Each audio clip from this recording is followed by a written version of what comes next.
It was 5 a.m. when I heard it, a sharp, deliberate knock at my door. Who could be visiting me at this hour? I wasn't expecting anyone. Half asleep, I shuffled across the room, pulling my robe tighter, and opened the door. There he was, my neighbor, Mr. Thompson.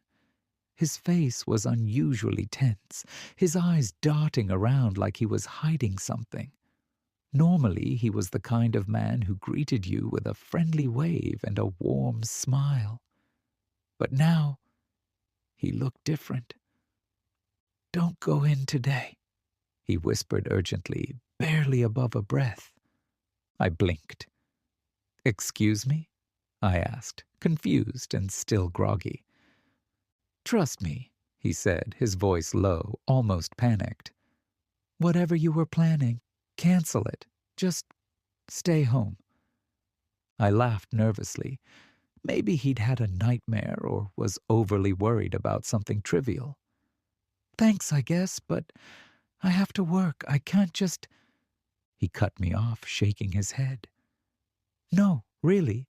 Listen, today, it's not safe. By noon you'll understand." And just like that, he was gone, slipping back into the shadows of the early morning.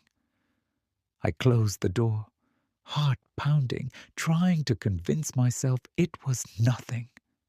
Just an overcautious neighbor. But something about the fear in his eyes didn't sit right. Little did I know that one knock would change everything about that day and my life. After he left, I made coffee and tried to shake off the unease. The streets outside were quiet, bathed in the soft glow of sunrise. Everything looked normal, too normal. I started my morning routine, checking emails, scrolling through messages, answering a few calls. My boss reminded me about an important meeting. My co-workers sent their usual good morning texts, and everything seemed ordinary. But I couldn't stop thinking about Mr. Thompson. Why would he say that? What did he know that I didn't? I left for work, ignoring his warning, thinking maybe it was just paranoia. On the way, I noticed little oddities. An abandoned car on the side of the road, a dog barking aggressively at something unseen, shadows moving where there shouldn't have been any.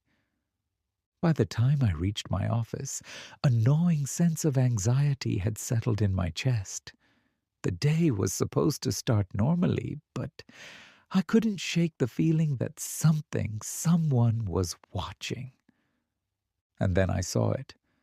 When I walked into the office building, everything seemed the same. But as I passed my floor, I noticed the elevator door was slightly ajar, even though I had left it closed the night before. The lights flickered briefly, a small thing, but it made my stomach twist. I sat at my desk, trying to focus. But the computer screen flashed, emails I hadn't written, files I didn't recognize, messages that hinted at secrets. Someone had been in my system. Panic rose, but I forced myself to stay calm. Maybe it was a glitch, I thought. But then came the whispers. Not audible to anyone else, just subtle hints in conversations. My colleagues talking about plans I hadn't been included in, references to meetings I hadn't attended, people looking at me with a strange mix of pity and suspicion. And then I realized someone had betrayed me, someone close. It was too early to act, but I knew I had to be careful. Every glance, every word, every movement could be part of a bigger plan against me. And the thought that Mr. Thompson had somehow known in advance sent shivers down my spine. By 11 a.m., the truth started to emerge. I received a call from my assistant, but her voice trembled as she spoke. "They're planning to take everything from you. Your projects, your reputation, it's all being used against you." I felt my hands shake. I had trusted people, friends, colleagues, even family, to support me. But every alliance I thought I had was crumbling. Emails were being forwarded, conversations were being twisted, and my decisions were being sabotaged. I could almost see it happening in slow motion. The people I had confided in, the ones I counted on, plotting in silence while I worked, oblivious to the danger around me. I thought of Mr. Thompson. He had known?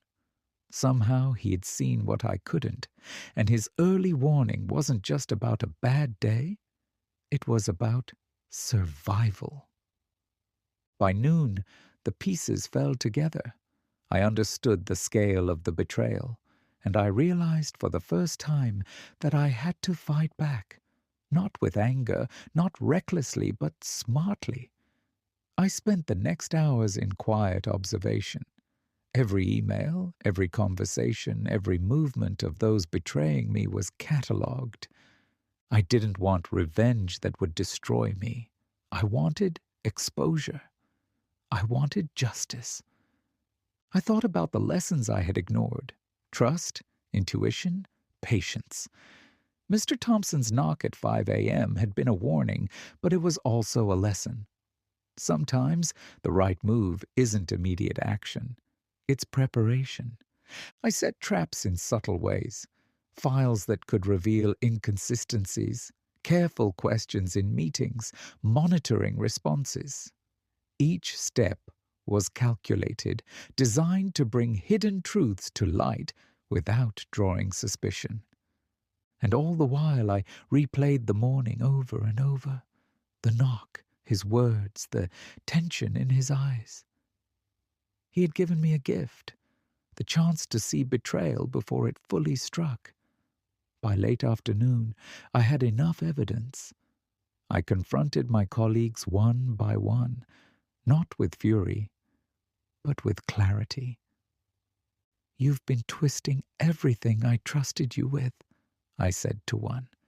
"Do you understand what this looks like?" Faces turned pale, excuses faltered, and in that moment I realized something crucial: the power of truth. Others tried to deny it, but the more I revealed, the more the lies unraveled. It was like pulling a thread from a sweater.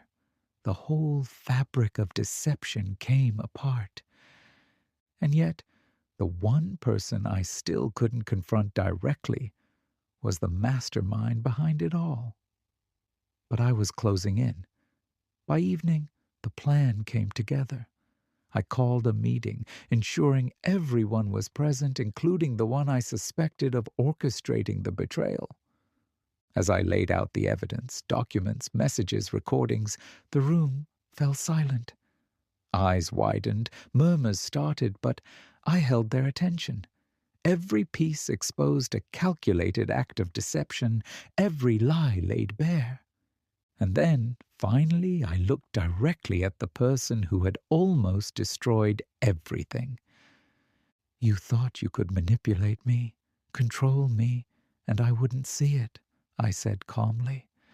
"But every move you made has been documented. Every word twisted has been uncovered." The realization hit them like a wave. For the first time, the room was theirs and mine, a moment suspended in shock where justice had found its voice. After the confrontation, things began to settle. Trust was rebuilt, slowly, with those who had remained honest. Relationships that were worth saving were strengthened, and the toxic ones faded away. I learned something vital that day: the importance of intuition, the power of observation, and the necessity of patience when facing betrayal. Mr. Thompson's knock wasn't just a warning, it was an opportunity. I returned home that night, exhausted but relieved. The fear and anxiety had passed, replaced by clarity and empowerment. I had survived the storm not by rushing in blindly, but by observing, planning, and acting with precision. 9. The lesson learned: Moral